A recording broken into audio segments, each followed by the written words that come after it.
there was a great article by Jim Garrity in National Review Online. Um, the title of the article, "Why Are You Here?" And his topic for the article was a couple of experiences that he's had recently where conservatives were yelling at one another and making one another look bad. They were publicly fighting against one another and being bitchy little girls. I always think back to, oh my God, I've forgotten his name, from Burn Notice. Oh my gosh. Bruce Campbell? You Bruce forgot Campbell. I can't believe I lost his name. Bruce Campbell. You know, Spies, You're bunch of fired. bitchy little girls. Yeah, I can't. I'm so ashamed of myself. Bruce Campbell. You know, Spies, bunch of bitchy little girls. You know, conservatives. We can be that way, and that's bad for our movement. We make each other look bad. We make ourselves look bad. And Garrity was asking the question, you know, why are you participating in conservative politics? You're certainly not doing it for the fame and the fortune, because there isn't any fame and fortune. There are far better ways to get famous and get wealthy than being a conservative political social media commentator or blogger. So you're not doing it for the fame and wealth. You're doing it because you want your country to be a better place. We're doing it not for the money. We're doing it for the passion. And many of us don't stop and think and take responsibility for our behavior in a thoughtful way. Does tearing your coworkers or your teammates, does tearing them down help your team do better? Tearing them down publicly. And we have to reach a balance. We can criticize one another, and we must criticize one another, and we must take each other to task to help each other be better. But are we just bitching at each other for the purpose of bitching, and the more I make you look like a bad person, it makes me look like a better person? Is that what people are doing? And so I shared that article because I wanted to trigger a discussion amongst us about how we can criticize one another effectively or be more responsive and responsible to one another. And the weirdest thing happened, and it then started this whole thing rolling downhill, and it got worse as the week went by, because the title of the article is "Why Are You Here?" I did what I normally do, which I summarize what I think from the article, but I was almost kind of trollish in the way I did it because I suspected that people wouldn't click through and read the article and that they would simply comment on the question, "Why are you here?" And by gum, they did. They weren't reading the article. They were just, "Why are you here?" "Oh, I'm here for the cookies. I'm here for the conservative movement. I'm here because I love America." And almost no one actually read the article. There was no conversation about the content of the article, and it was all just sort of a shallow waste of time.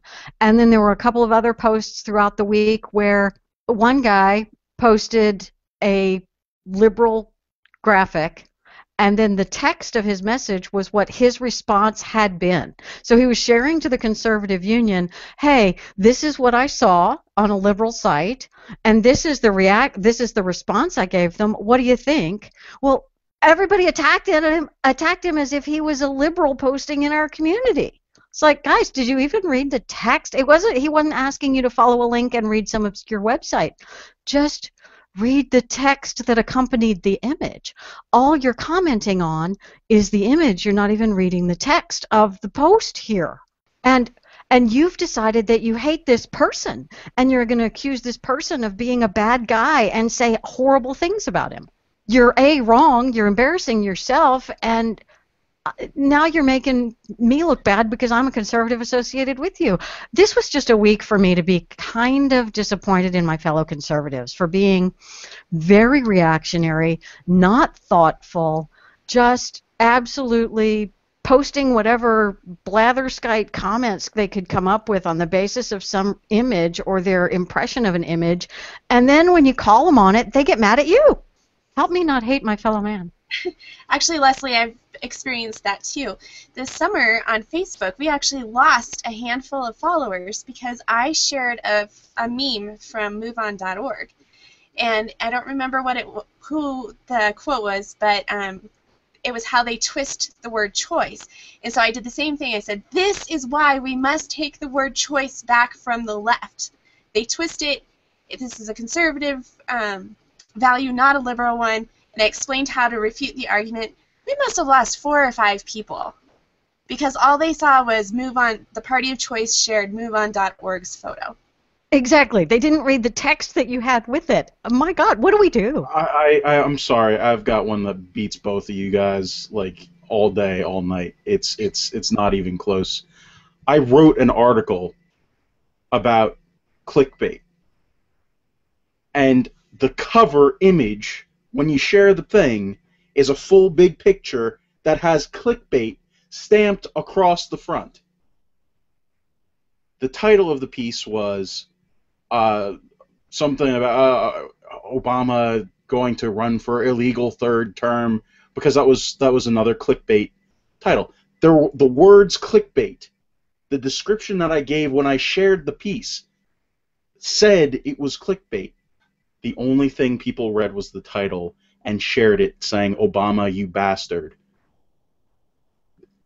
They're bright red letters that said clickbait, and they only read the text of the title. That's it, and that's what they shared it on. They shared the link to the article without reading the piece and without even looking at the picture. That's an ancient technique of conversations and persuasion and debate, is just asking questions.